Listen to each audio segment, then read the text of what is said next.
Hello, everyone. I am Frank Scatoni. I am Kieran Thornton. And together we are Double Trouble. Oh, man, you missed your cue. You missed your cue. We got it right yesterday. It didn't help us, though, with our luck. We were so perfect yesterday with our synchronization, but unfortunately, we were a whisker away from really crushing it. Well, I was a whisker away from really crushing it. You were a whisker away of just breaking even because, again, you spread a million horses. I was surgical. We really both needed Lyle's Song in the first leg of the double. Ran a great race at 7-1. Just couldn't get by Indispensable at 3-1 in the stretch. It was a tough beat because, as you know, the racing gods are cruel. What happened in the race after, Kieran? Hannah Buckle, who's on both of our tickets. We hit a nice price. It would have paid. Would have paid so nice. Would have really been nice. Get a notch on the belt there, but nope. Nope. But you know what? That's racing. Look at us. Look how resilient we are. We're back at it for more punishment today. We're going to talk a little bit. It's not going to be an in-depth show like we did on opening day. We'll do that again next Friday for the flagship shows. But we wanted to come on and just talk about the late double today because we're here to support the low takeout, player-friendly 15% wager. It is a great bet for horse players like us. We don't have to go up against the computers and the syndicates and all that nonsense. But before we do, I actually thought you were at Saratoga today. And do you know why? Why is that? Kieran has a notorious history of writing the wrong number down, punching the wrong ticket, getting his bet 3 extra times, and what it did. So this is ridiculous. I don't know the full details yet. I just happened to see on Twitter they loaded a horse in the wrong gate. So I think they loaded the 4 horse and the 3 horse or something like that. And the jockeys didn't say anything. You think they'd know what posters? How does that happen? I thought you were at Saratoga. I thought you got a job as a starter there. I know, and I think they ended up running for purse money. So even if you had the winner, you didn't have the winner. Yeah, I'll go back and look at it. But that should never happen. That should never happen. But anyway, we're getting all that nonsense out of the way. We are going to talk about today's late double. I don't feel very strongly about the sequence. I'm still going to play it because we looked at some probables before we got on, and I still think there's some value here. But why don't you take the lead and talk about the first race here, race 10, leg 1. It is a upper level allowance sprint at 6.5 furlongs. Sadler has 2 horses in here, both expected to run well. How are you playing this race, Kieran? Like you, I thought this was very tough. Even this pick 4 today was very, very tough. And I thought, I just got to take a couple of stands with horses. And if I don't hit, I don't hit. I'm going to save some money.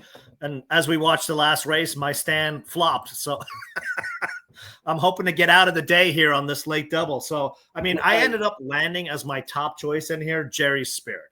I could have gone a lot.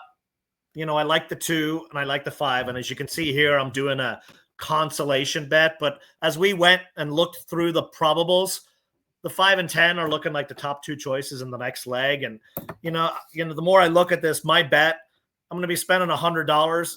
And if it chalks out, I'm going to be making $82 and $84 and $89. But you know what? The way this weekend's been, I'll take getting a little bit of money back. Right.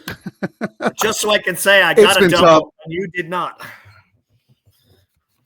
You didn't get a double? What are you talking about? If I get it today, you never hit a double. We're totally on different horses. We're not playing the same today. Oh, no. I know. Actually, I actually like the way you're playing this today because I do not like the 3.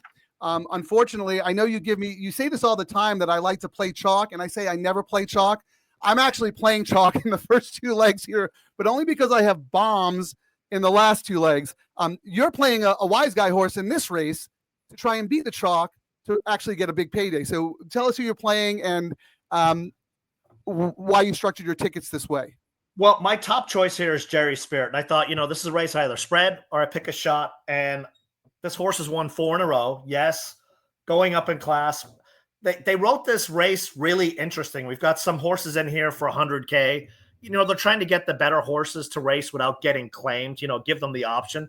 This horse, they're taking a big jump, but they're also not risking it as well. So I think the trainer Yak team. You know, he's placed it well. And this horse has been a favorite at the claim box. 2 of the last 3 races claimed. Won 4 in a row. Good speed last race. You know, and I think I'm going to get a good price. And if I'm able to connect, you know, even with the favorite in the next race, I'm going to be sitting pretty, you know, especially doing $15 and loading up a little bit more on it. Yeah, we charted some probables before we got on, and the horses that I want to use in the first leg to the favorite of the next are not worth playing for me. They're, you know, it's like $88. So I'm not going to play that combination, but you're using a horse in the first leg that's a better price. So, you know, you're going to get a better payout to the favorite in the next leg. So I'm looking right now, your 3 to the 5 is paying $157.50. That's pretty good considering the ones that I wanted to use, you know, are paying a lot less. Right now, though, let me just tell you this, Kieran, because it's a little weird. Right now, the pretty strong favorite in the late double is the 7 in this race, the other Sadler, to the 12 in the last race, a Sadler horse named Sydney Street. So Sadler, sneaky money coming in on the 7-12 combo. I'm not going to play it because I think that's an underlay, but that's some wise guy money. That might be barn money. They're not, you know, they're playing the 7 more than the 2 in this race, who I think is the most likely winner. But I don't know the way the track's been playing, etc. The 7's going to trip out really well. Before we talk about your plays in the next race, let me just put up what I'm looking at, because Kieran's going to give me stick because I do have the 2 favorites in this race to start. I have both Sadler horses. I have the 2 and the 7, and as you see, I've weighted them because I expect that more money to come in on the 2. But looking at the probables, it's actually the other way around. The 7 is lower priced in the double to the other horses I like. So I might flip flop that around post time with like 5 minutes of post. I'll check the probables again, and I might do $35, a $35 double on the 7 to the 4, 9, and 15. So I guess there's a long-winded way of saying that you have to use the information that's available to you, right? And I actually might not do my other. I might jump off of my bet. You might not use. Go ahead, Frank. No, I'm sorry. Yeah, I'm sorry. I was going to say you might not use the favorite in the next leg if it's not paying enough to make your bet worthwhile, right? I might jump off the 2 in this first leg on my backup ticket just because you're using them. Just because it's paying. How'd that work out for you yesterday? How'd that work out for you yesterday? You said, "Oh, you know what? I'm actually going to use the 9 because you like them." And what happened? The 9, like this, you would have been.